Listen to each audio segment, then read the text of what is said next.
Assalamualaikum warahmatullahi wabarakatuh. Alhamdulillahirabbil alamin wassalatu wassalamu ala asrofil anbiya'i wal mursalin wa ala alihi wa ashabihi ajmain. Allahumma shalli ala Muhammad wa ala ali Muhammad.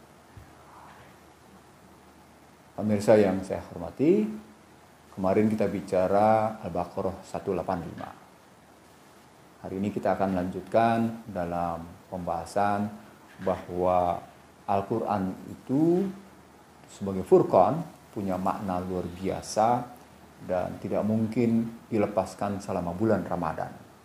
Jadi mereka yang tidak membaca Al-Quran, mereka yang tidak mentadaburi Al-Quran, mereka yang tidak mencoba mendalami Al-Quran selama bulan puasa, maka saya kemarin menyebut level puasa itu ada 5. Kemungkinan puasanya mendapatkan hal yang biasa-biasa saja. Jadi ada kelas sangat istimewa, ada kelas istimewa puasanya, ada kelas biasa-biasa saja, ada kelas kurang, ada kelas tidak dapat apa-apa. Nah, kita tentu tidak ingin mendapat kelas puasa tidak dapat apa-apa, juga tidak ingin mendapat puasa cuma biasa saja, juga tidak ingin mendapat kelas tidak dapat apa-apa, kurang dan biasa saja. Kita ingin mendapat kelas istimewa atau kelas sangat istimewa. Nah, untuk bisa sampai pada puasa mendapatkan sesuatu yang sangat istimewa atau paling tidak istimewa, maka kalau kita pelajari dari episode awal tentang filosofi puasa sampai dengan pembelajaran tentang Al-Baqarah 185, maka puasa kita adalah puasa yang mencerminkan diri kita pada Al-Quran dan hadis. Jadi kita sedang berkaca pada Al-Quran, kita sedang berkaca pada hadis. Makanya saya menyebut puasa adalah proses pengidentifikasian diri berdasarkan Al-Quran dan hadis. Saya ulang, puasa adalah proses pengidentifikasian diri berdasarkan Al-Quran dan hadis. Tapi sekaligus puasa juga menunjukkan bahwa pribadi muslim, pribadi mukmin yang bersaum di bulan Ramadan adalah pribadi yang memiliki ketergantungan pada Sang Khalik dan memiliki ketergantungan pada innal mu'minina ikhwan. Jadi disiplin diri yang dibangun, ketergantungan yang muncul, pengenalan diri yang terjadi, kesabaran yang muncul, lalu kemudian ada keinginan untuk terus melanjutkan sikap penghormatan dan penghargaan terhadap satu sama lain, lebih disebabkan oleh sikap kecintaan, bukan cuma sekedar sikap transaksional, hal adil kemudian tijarah, atau sikap ketakwaan. Itu yang saya sebut sebagai betapa level iman dimulai dari ketakwaan, dari transaksional, ketakwaan, dan kemudian sampai kecintaan. Lalu yang diminta adalah sesungguhnya dalam konstruksi puasa berbasis kecintaan karena kesamaan dan kejujuran. Itulah relasi 183 dan 185 di Al-Baqarah. Mari kita lanjutkan dalam perspektif bagaimana sesungguhnya kita bisa menakar diri kita dalam cerita saum Ramadan. Pemirsa yang dirahmati Allah, dan mudah-mudahan kita mendapat berkahnya di dalam Ramadan, sehingga kita betul-betul menjadi tatakun. Saya menyebutnya begini. Karena 183 adalah sebuah pengharapan menjadi takwa. Dan kemudian di 185 kita diharapkan menjadi pribadi yang berbeda dengan pribadi-pribadi manusia lainnya. Maka kata kunci dari Furqan di sana adalah, pertama, kita diminta menjadi manusia yang terbaik. Ini makna dari kuntum hari ummatin ukhrijat linnas ta'muruna bil ma'ruf wa tunhauna 'anil munkar. Ada 3 narasi yang muncul. Kuntum hari ummat ukhrijat linnas ta'muruna bil ma'ruf wa tunhauna 'anil munkar. Kamu menjadi umat yang terbaik. Artinya mereka sesungguhnya bagi muslim, bagi mukmin yang berpuasa di bulan Ramadan, selama bulan Ramadan, sesungguhnya adalah umat yang terbaik. Bukan umat yang konsumtif atau konsumeris karena saum. Bukan kemudian menjadi sangat berpesta pora setelah buka puasa atau berpesta pora setelah mendapatkan satu Syawal. Karena kita yang terbaik, dalam bahasa yang lain kita tidak menjadi hura-hura. Kita tidak serta-merta buka puasa maka makan segala-galanya. kita dapat 1 Syawal, maka kemudian kita berpesta pora. Bukan itu.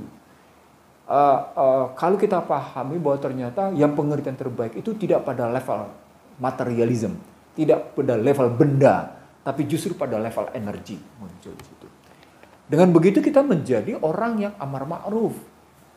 Kita mencegah konsumsi secara berlebihan karena memang kita tegaskan adalah amar ma'ruf. Tapi sekaligus kita memperbaiki rezeki kita karena mesti tadi wa tanhana 'anil munkar. Jadi kualitas rezeki kita harus kita perbaiki. Dalam bahasa yang lain, ketika kita bicara ta'muruna bil ma'ruf wa tanhana 'anil munkar, keyword pertama, kata kunci pertamanya adalah bagaimana membebaskan diri dari riba. Pertanyaan besarnya menjadi, apakah kita dalam selama Ramadan itu, kita masih mengidap riba atau tidak? Selama kita masih mengidap riba, bagaimana kita menjadi pribadi yang suci, lalu kemudian kita bisa menerima Al-Quran? Mustahil. Jadi sangat mustahil.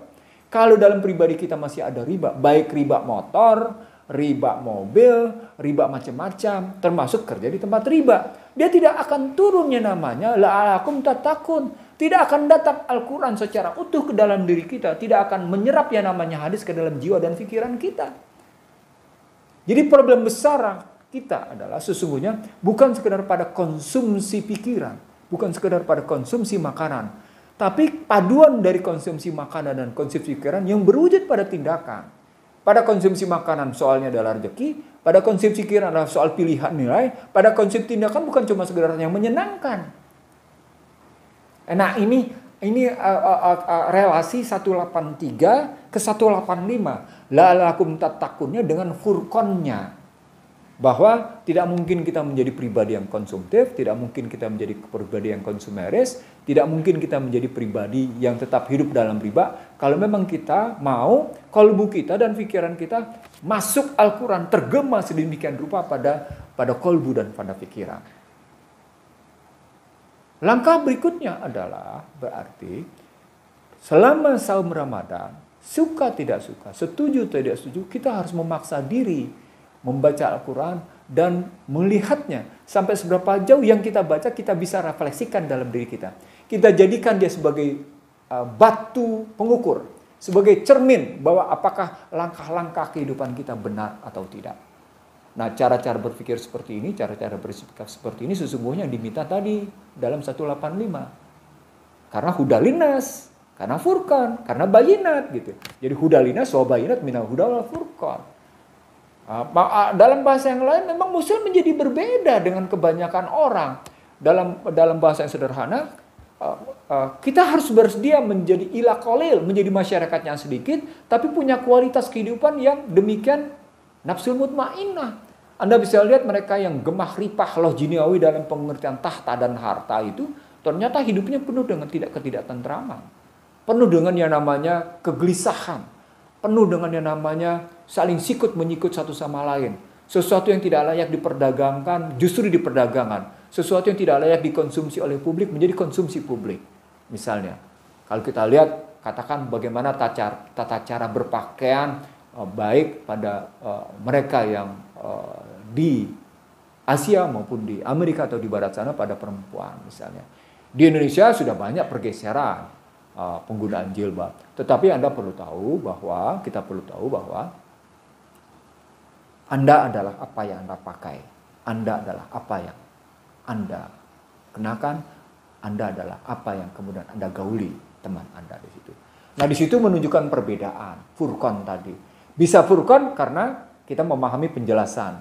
Bisa memahami penjelasan karena memang kita memahami petunjuk. Jadi strukturnya, diksi dan narasinya adalah memahami petunjuk, memahami penjelasan, dan kemudian menjadi berbeda.